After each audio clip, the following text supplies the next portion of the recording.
Hey everyone, tonight we're diving into a story that proves the most dangerous people don't always wear masks or lurk in the shadows. Sometimes they wear aprons and bake apple pies. They don't arrive with threats, they come bearing tea, warm blankets, and kind words. But behind every gentle smile, a decision can be hidden, one from which there is no return. It's a chilling reminder that the hand that helps can also be the hand that harms, and sometimes the comfort offered is the most terrifying trap of all. You might not survive this kind of quiet, unassuming danger because you'd never even see it coming. So, before you get too comfortable, take a moment to like the video and subscribe, but only if you genuinely enjoy what I do here. If you feel up to it, post your city and the local time in the comments below. It's always fascinating to see where you're all tuning in from.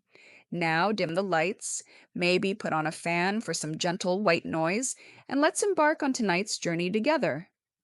By the time her daughter-in-law was discovered, cold and still in her bed, Margaret had already made coffee. The rich, dark aroma filled the small kitchen, a comforting scent that belied the stillness in the room upstairs. The breakfast table was set, the lunchboxes for the grandchildren stood in a neat, orderly row, and from the radio, a soft old Schlager tune played, the kind of sentimental music that seemed to accompany her every morning. For those who don't know, Schlager music is a kind of hyper-sentimental German pop that's been around forever. Think of it as the musical equivalent of a souvenir snow globe, a little cheesy, deeply nostalgic, and utterly inescapable at family gatherings. The music was the soundtrack to her familiar routine, a routine that today, of all days, remained unbroken. With a steady hand, she picked up the phone and dialed the emergency number. Her voice, when she spoke, was a model of calm concern. She gave the address clearly, listened attentively to the instructions from the dispatcher, and even asked politely if there was anything else she could do before the paramedics arrived. When her son, Andreas, finally stumbled into the bedroom, his face a mess of tears and disbelief, Margareta watched him with a peculiar tranquility. He rushed to his wife's side, his cries muffled and raw, but Margareta simply stood in the doorway, her presence a strange anchor of stillness in a sea of grief. She looked at her weeping son and said, so softly it was almost a whisper, "Some people just aren't destined for a long life." It was a strange thing to say, but in the chaos of the moment it was filed away as the rambling of a woman in shock. Later, when the doctor arrived, hurried, tired-looking woman who'd probably seen too much before breakfast, she spoke of heart failure. She explained that while the deceased was young, these things sometimes happened. Cases that couldn't be fully explained by medicine, tragic anomalies. It's the kind of explanation you give when you don't have a better one, or maybe when you don't want to look for one. There were no visible injuries, no signs of a struggle, nothing to suggest foul play, and so an autopsy was waived. It was cleaner that way. Less paperwork, less heartbreak for the family. Just a quiet tragedy, a medical mystery. The funeral was a hushed affair. White lilies, a few somber relatives, and a eulogy where no one asked any uncomfortable questions. And through it all, Margaret was a pillar of quiet strength. She remained in the house afterward, not because anyone asked her to, but because, for her, it was simply the natural thing to do. Her care seemed so organic, so necessary, that no one questioned whether she had even been invited to stay. She took over the kitchen, her hands always busy washing the laundry, making school lunches for the children, and quietly, efficiently managing every appointment. She held the little family's daily life together as if she had been training for this role her entire life. Her old-world wisdom seemed to be, "A quiet mouth keeps a peaceful house," and she lived it. The neighbors praised her sincerely. They admired her strength, her reliability, her seemingly unshakable calm that gave the battered household a foundation to stand on. No one gave a second thought to the old neighbor Margaret had once cared for, the one who had passed away after a sudden change in his medication. No one spoke any more about her own husband, whose strength had steadily declined over a matter of weeks until he, as they said back then, had peacefully fallen asleep. Even the old friend from the senior center, who had been snatched so suddenly from life, was quickly forgotten. These were just sad coincidences, the unfortunate but natural winnowing of time. In psychology, there's a concept called pathological altruism, where a person's desire to help becomes a source of harm. They become so convinced of their own benevolent purpose that they can't see the damage they're causing. It's a form of help that hurts, a kindness that kills. And for Margaret, this wasn't just a theory. It was a way of life, hidden behind an apron and the smell of freshly brewed coffee. It would take a long time for anyone to connect the dots. Only much later, when a young medical examiner, reviewing a cold case for a university project, stumbled upon tiny but inexplicable inconsistencies, did the first pebble of suspicion begin to move. How many people had to die before someone asked the question that would change everything? Is care always just care, or can help sometimes be fatal? After the funeral, a strange, almost oppressive quiet settled over the house. It wasn't a peaceful silence. It was the heavy, weighted silence of a space that has lost its sound. Into this void, Margaret moved with an unobtrusive certainty. She was the first one awake each morning, long before the sun had decided to show up for its shift. She glided through the rooms, pushing back the heavy curtains, opening the windows to let the crisp morning air chase away the stale breath of the night. She'd put the kettle on, preparing breakfast as if it were a sacred ritual, the most natural task in the world. Carefully, she'd arrange bread, butter, jam, and freshly cut fruit on the table. Beside the plates, she placed the thermos Caesar thermos cannon, as they're a staple of German life, practically a birthright for carrying everything from tea to soup. Fun fact, the original Thermos company held a competition to name their vacuum flask back in 1904, and a resident of Munich came up with thermos from the Greek word for heat. Margaret's were filled with warm tea for school, and she always laid a damp towel over the lunch boxes to keep the sandwiches soft and fresh. On each lid, she stuck a little note with encouraging words, "You are strong," or "Have a wonderful day," messages that felt like they were aimed more at herself than at the children. It was all part of what you might call benevolent deception, the idea that you're just making things better for people even if you have to bend the truth or reality to do it. Her son, Andreas, seemed to exist in those days as little more than a functioning shadow. He barely spoke, ate little, and came home in the evenings like an empty vessel. One night he placed a hand on Margaret's shoulder, his eyes red-rimmed and hollow, and whispered, "I never would have made it without you, Mom." Margaret just nodded quietly and patted his back, a brief, affirming touch. It was as if she had been waiting for that exact moment, for that explicit acknowledgement of his dependence on her. He needed her. That was all that mattered. From the outside, the family appeared composed, almost admirably stable. The neighbors were effusive in their praise for Margaret.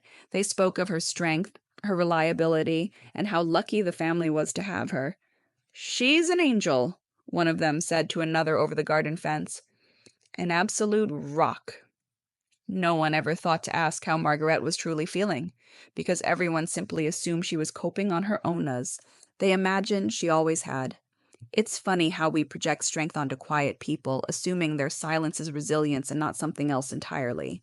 She was so good at her role, no one thought to check the script. Inside the house, she was creating new routines, silent and invisible. She rearranged the children's closets in a way that seemed more practical, but also subtly erased the last traces of their mother's organizational style. Medications she found in the bathroom cabinet, old prescriptions for her late daughter-in-law, were carefully moved to another location, hidden away. She knew exactly what she was doing, and she also knew that no one would notice as long as she remained calm and friendly. Order, as the old saying goes, is the prelude to peace. For Margaret, order was an end in itself. One night, the younger granddaughter, still too small to process the enormity of her loss, woke up crying.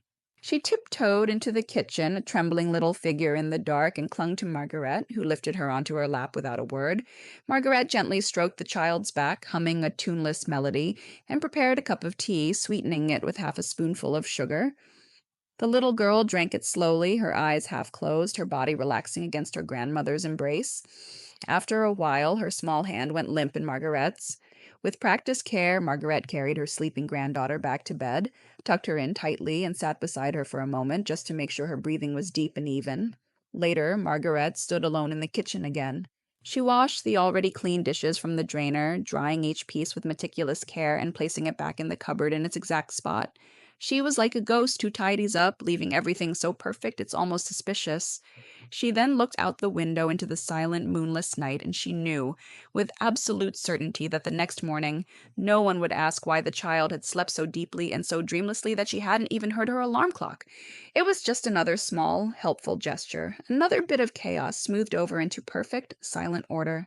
Margaret structured the days with a quiet precision that permeated every corner of the house, from the temperature of the bath water to the children's bedtimes. Andreas, her son, seemed relieved to have the burden of thinking taken from him. He'd come home from work, tired and drained, and sit down at a perfectly set table, never asking about the effort that went into it. Margaret was simply there, a silent, reliable presence. She rarely spoke of feelings.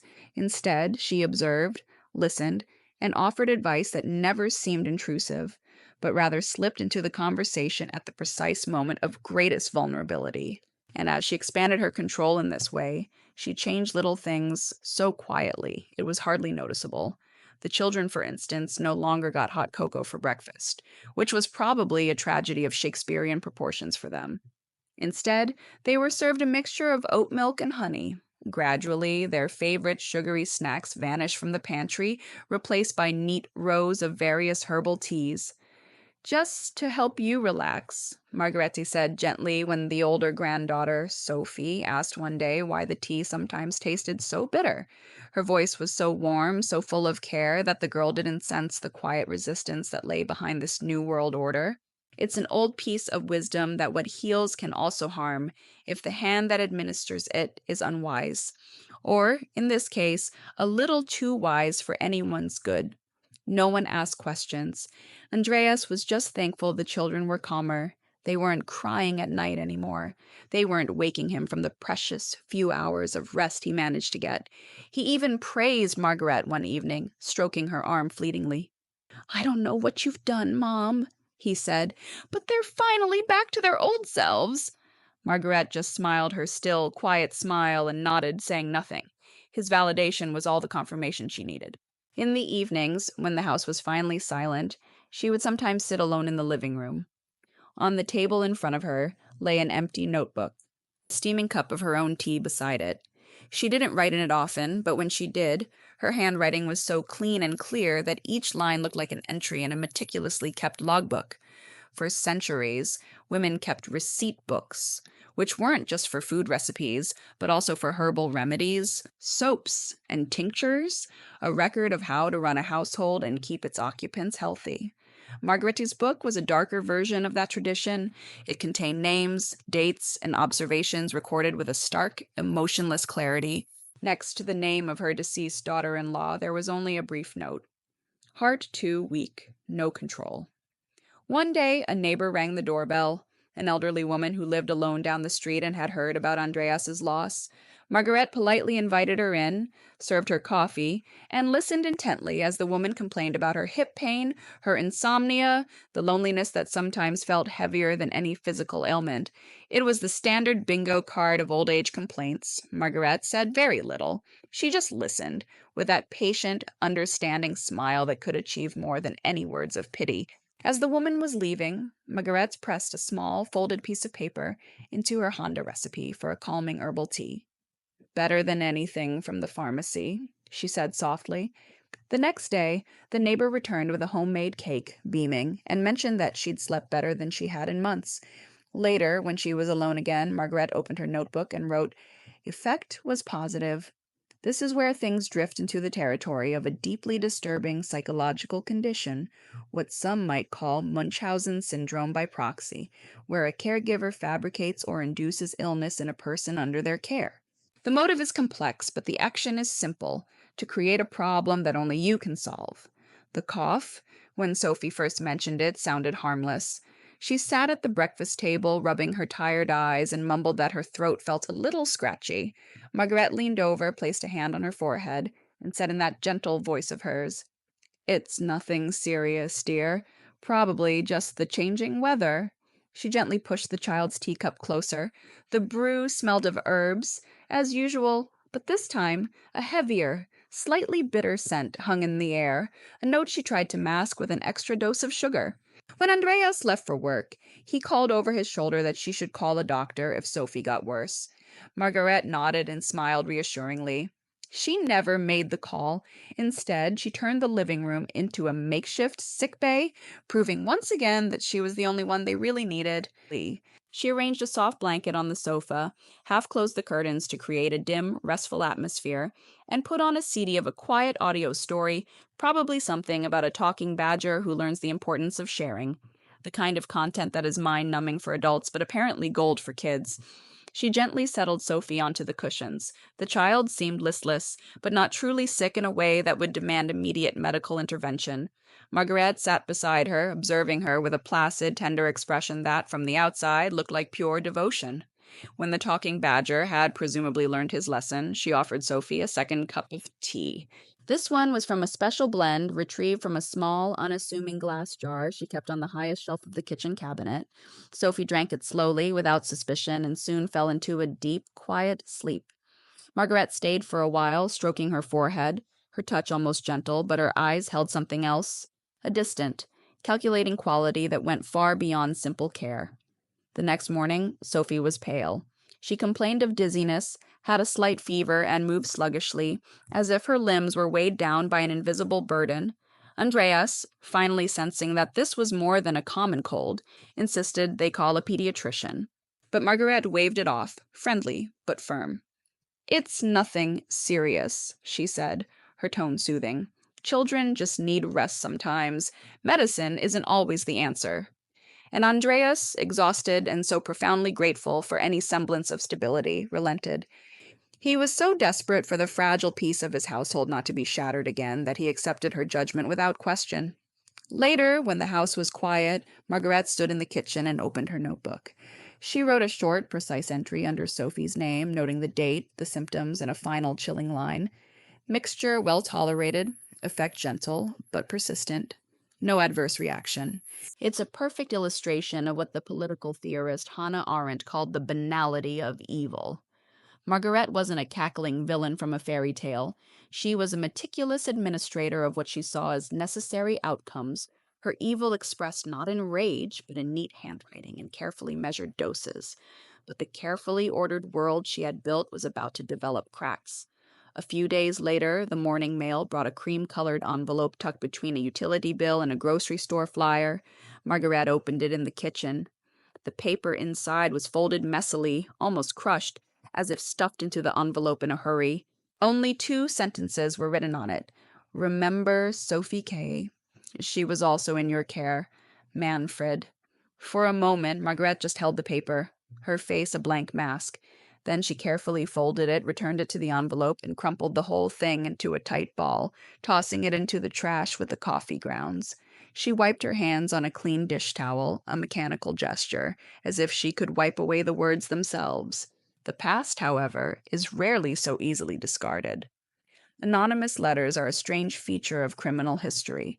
Most are the work of cranks or gossips, but every so often, one contains the single thread that unravels everything. 2 days after the letter, the phone rang. A polite, calm female voice introduced herself as Amelia, giving no last name and no reason for her call. Margaret was reserved, said she was busy, and hung up. But a few days later, the same woman was standing on her doorstep. "Amelia Lehman," she said this time, introducing herself fully, a legal intern at the medical examiner's office working on a university case study about the care patterns of elderly individuals, particularly those who pass away without a doctor present. It was all very academic and sounded terribly boring, but Margaret heard the real message loud and clear. She didn't invite the young woman in. Standing in the doorway, she calmly explained that she barely remembered anyone named Sophie K. A distant acquaintance, perhaps, nothing significant. Amelia simply nodded, made a note in her little book, and left. The final blow to Margaret's fortress of silence came on a Wednesday morning. The radio was on, and as Andreas grabbed his coat, the newsreader's voice cut through the breakfast chatter. "Police are asking for information in connection with several unexplained deaths in home care settings. The focus is currently on elderly caregivers with conspicuous connections to at least 3 deceased individuals, including a case from 2010 that is now being reopened." Margaret froze, the coffee pot still in her hand. She stared out the window at the cold morning light flooding the kitchen. Andreas, having barely registered the report, said a hurried goodbye. As they say, 3 can keep a secret, if 2 of them are dead. And Margaret's secrets were starting to rise from their graves. That same afternoon, Amelia Lehman returned. This time, she wasn't alone. Beside her stood a man in his middle years, dressed in unremarkable civilian clothes that did little to hide the fact that he was a police officer. Their expressions were still polite, their voices calm, but there was an unmistakable resolve about them. This was not another casual inquiry. They explained that new information had surfaced. The name, Sophie K., was only the beginning. They had a list now. A Vera S., a Mr. Baumgartner, another deceased woman from a spa town called Bad Reichenhall. All of them had been connected to Margaret. In every case, the official cause of death had been natural, but now the details were forming a terrifying pattern. Margaret listened quietly, nodding occasionally as if hearing a familiar, if somewhat boring, story. When they asked if she recognized the names, she replied in that same steady tone that she could only vaguely recall them. Acquaintances, perhaps, neighbors. Her voice never wavered, but her eyes had narrowed just slightly. She began to act that very night. There was no panicked packing of a suitcase, no frantic gathering of clothes. She only took the things that truly mattered: a small wristwatch from her jewelry box, the meticulously kept notebook, and a small bundle of cash she'd been saving for years for just such an undefined moment. This wasn't a getaway. It was a strategic relocation. As she moved through the quiet house, she heard Sophie cough in her sleep. Margaret went to the girl's bedside, stroked her back gently, and murmured soothing words that seemed intended more for herself than for the sleeping child. Then she went to the kitchen and prepared one last special cup of tea. She didn't use the large tin of mixed herbs this time. Instead, she opened the small, unassuming glass jar, the one with the carefully written label. Many common plants, like foxglove, contain compounds that are medicinal in tiny doses, but lethal in larger ones. A historical tightrope walk between healing and harming. Margaret had long since mastered the art of walking that line and of pushing others off it. With an almost ritualistic care, she steeped the contents and poured the dark liquid into the fairy tale mug that Sophie loved most. She carried it into the child's room. "You need this one tonight, little one," she whispered as Sophie's eyes fluttered open. "Drink it all up now. It will help you sleep peacefully." The girl, sleepy and trusting, nodded and drank without a single question. Margaret stroked her forehead one last time, a gesture of finality, before leaving the room with a slowness that was almost unnerving. She slipped out the back door into the darkness, and they found her the next morning on a public bus heading south. She was sitting in the second row, her hands folded calmly in her lap, the old notebook resting on them like a fragile treasure. When 2 officers boarded and spoke her name, she showed no surprise. She simply looked up as if she had been expecting them, gave a slight nod, and followed them off the bus without resistance or a single question. At that same moment, a very different scene was unfolding back at the house. Andreas had found his daughter unconscious in her bed. The little fairy tale mug was empty on the nightstand. He shook her, called her name, but got no response. In his panicked call to the emergency services, he could barely form the words. The doctors in the hospital acted fast. Sophie's condition was critical, but not hopeless. Blood tests revealed a rare toxic substance, difficult to detect, but undeniably present. It was a knife's-edge decision, but the girl survived. In the interrogation room, Margaret was a picture of composure. She answered every question precisely, almost friendly, never showing a hint of agitation. There were no denials, no excuses, just a cool, factual accounting that was more disturbing than any emotional confession could have been. She spoke of the people she had helped, neighbors, friends, her own family. It was never about hate or revenge, she insisted. It was about taking away burdens, ending pain, bringing order to lives where chaos had taken over. This was a classic case of what psychologists call instrumental aggression violence, not born of passion, but used as a cold tool to achieve a goal. For Margaret, the goal was quiet. When they asked why she would harm her own granddaughter, she paused for a moment before answering, her voice still perfectly level. Sophie, she said, had been too lively, too much like her mother. It was better, she explained, to find a conclusion while she still had the chance to oversee it herself. The old proverb says the road to hell is paved with good intentions. Margaret, it seemed, had personally laid every single stone of her own path. believing it led somewhere righteous. In the quiet aftermath, when the headlines have faded and the legal documents are filed away in dusty archives, the story of Margaret settles not as a tale of monstrous evil, but as a far more unsettling narrative about the terrifying proximity of care and control. The case itself never caused a major public scandal. It was too quiet, too domestic, too devoid of the overt violence that typically captures the media's attention. Yet, the impression it left on those who knew the details was deeper and more chilling than any sensational headline could convey. Margaret was not a woman who stood out. She was not a person who screamed or raged or destroyed things. She was simply there, a gentle and constant presence, and who ordered the world around her with a lethal consistency. She never spoke of guilt because it is likely she never felt it. In her own mind, she had never committed a crime. She had only provided a service. She had offered a final, quiet form of help, a gift she bestowed upon those whose lives she deemed too messy, too painful, or too loud. No one ever asked for this gift. No one ever gave their consent. But for Margaret, the silent suffering of others was an open invitation to act, to impose her own serene and final brand of order. She was not driven by anger or by pride, but by the unwavering conviction that she was righting a certainty far colder and more dangerous than any passionate malice. Looking at old photographs, one sees not a threat, but a grandmother, a neighbor, a friend. A woman baking cakes, hugging children, and tending to her flower beds. A woman whose smile promised warmth, but whose hands, moving so quietly between the teacups and the medicine cabinets, held the power of life and death, and used it without a moment's hesitation.